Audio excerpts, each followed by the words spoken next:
En la historia reciente de España, hay pocos personajes tan singulares como José María Ruiz Mateos. En apenas unos años, construyó uno de los mayores imperios empresariales del país con su grupo Rumasa, convirtiéndose en una figura clave del mundo económico. Pero en 1983, todo cambió de forma repentina. El gobierno expropió su empresa, desencadenando un conflicto sin precedentes en la España democrática. A partir de ese momento, Ruiz Mateos inició una batalla pública contra el Estado, que lo llevó de los tribunales a los medios de comunicación, protagonizando escenas tan insólitas como aparecer disfrazado de Superman. Su historia no es solo la de un empresario, sino la de un enfrentamiento que mezcló política, economía y espectáculo mediático. Y esta es la historia de José María Ruiz Mateos.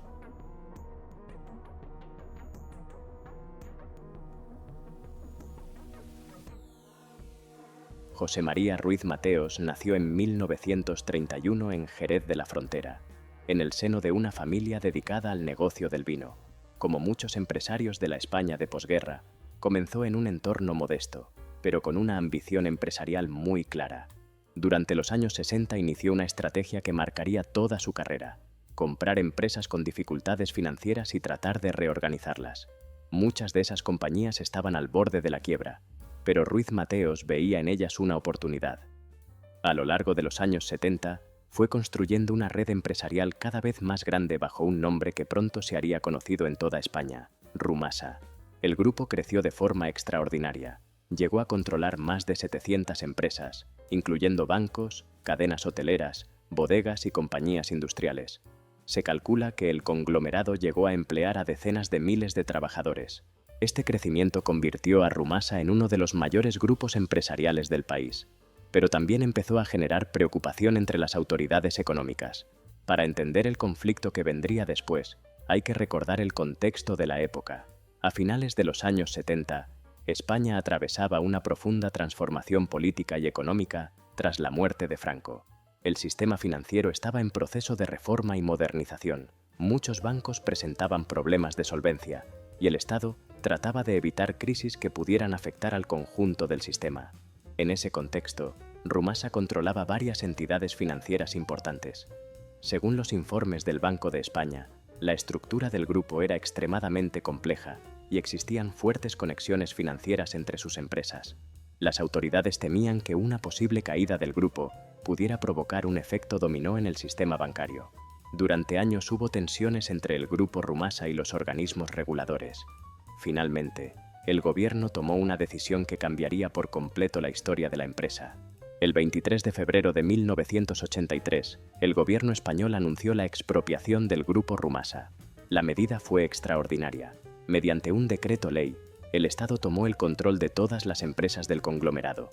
Las autoridades argumentaron que la situación financiera del grupo era insostenible y que la intervención era necesaria para proteger el sistema bancario. La noticia provocó un enorme impacto mediático. Rumasa era un grupo gigantesco y miles de trabajadores dependían de sus empresas. Además, la expropiación se produjo en un momento políticamente delicado para la joven democracia española. Para el gobierno, la medida era una decisión económica necesaria. Para Ruiz Mateos, en cambio, fue presentada como una injusticia y una persecución política.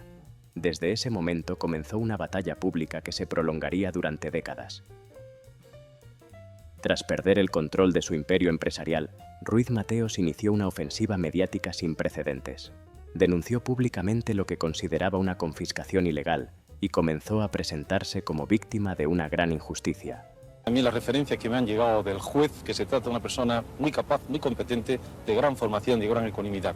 Él sabrá perfectamente cumplir con su trabajo y al final veremos qué es lo que sale de ello. Sus intervenciones en televisión y en la prensa se hicieron cada vez más frecuentes. Pero lo que realmente lo convirtió en un personaje mediático fueron sus formas de protesta. Ruiz Mateos comenzó a aparecer en actos públicos con disfraces llamativos, pancartas y gestos teatrales dirigidos contra las autoridades. El episodio más recordado ocurrió cuando apareció disfrazado de Superman frente a los tribunales. Con capa incluida, declaró que estaba dispuesto a luchar contra lo que consideraba un abuso de poder. Aquellas imágenes recorrieron toda España y consolidaron su figura como uno de los personajes más extravagantes de la vida pública del país. Durante los años siguientes, Ruiz Mateos se vio envuelto en numerosos procesos judiciales relacionados con la gestión de Rumasa.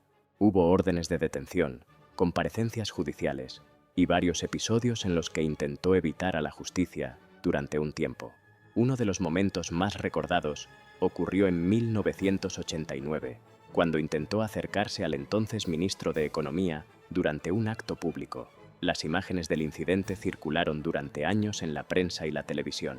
A pesar de los problemas judiciales, Ruiz Mateos no abandonó su actividad empresarial. Durante los años 90 y 2000, inició un nuevo proyecto, la llamada Nueva Rumasa. A través de distintas sociedades volvió a adquirir empresas, especialmente en sectores como la alimentación y la hostelería. Entre las compañías más conocidas que formaron parte de este nuevo grupo, estaban marcas muy populares en España. Durante un tiempo, el proyecto pareció funcionar. Sin embargo, con el paso de los años comenzaron a surgir dudas sobre el sistema de financiación del grupo. Finalmente, el proyecto también terminó colapsando, lo que volvió a situar a Ruiz Mateos en el centro del debate público. Más allá de su trayectoria empresarial, Ruiz Mateos se convirtió en un personaje profundamente mediático. Participó en campañas políticas, creó partidos propios e incluso llegó a ser elegido eurodiputado durante un periodo. Su estilo era completamente distinto al de los empresarios tradicionales. Utilizaba el humor, el espectáculo y la provocación como herramientas para llamar la atención. Para algunos, era un personaje excéntrico que buscaba notoriedad. Para otros, representaba a un empresario que luchaba contra lo que consideraba un abuso del poder político. En cualquier caso, su figura se convirtió en parte de la cultura popular española. José María Ruiz Mateos murió en 2015, dejando tras de sí una historia llena de controversias. Su trayectoria plantea preguntas complejas sobre la relación entre el poder económico y el poder político en la España contemporánea. La expropiación de Rumasa sigue siendo objeto de debate entre historiadores y economistas. Algunos la consideran una medida necesaria para evitar una crisis financiera, otros creen que fue una decisión excesiva. Pero más allá del debate económico, la historia de Ruiz Mateos también refleja cómo un conflicto empresarial puede transformarse en un fenómeno mediático y político. José María Ruiz Mateos fue muchas cosas al mismo tiempo: empresario, personaje mediático, político ocasional y protagonista de uno de los episodios económicos más llamativos de la democracia española. Su imperio empresarial creció con una rapidez extraordinaria y su caída fue igual de espectacular. Pero lo que realmente lo convirtió en una figura única fue su forma de enfrentarse al poder. En lugar de desaparecer de la escena pública, decidió transformar su conflicto en una batalla abierta ante la opinión pública. Entre juicios, discursos, protestas y disfraces imposibles, Ruiz Mateos se convirtió en uno de los personajes más singulares de la historia reciente de España. Y todavía hoy, décadas después de la expropiación de Rumasa, su historia sigue siendo un ejemplo de cómo la economía, política y espectáculo pueden entrelazarse de una forma completamente inesperada. Si el video te gustó, dale me gusta y suscríbete. Nos vemos en el próximo video.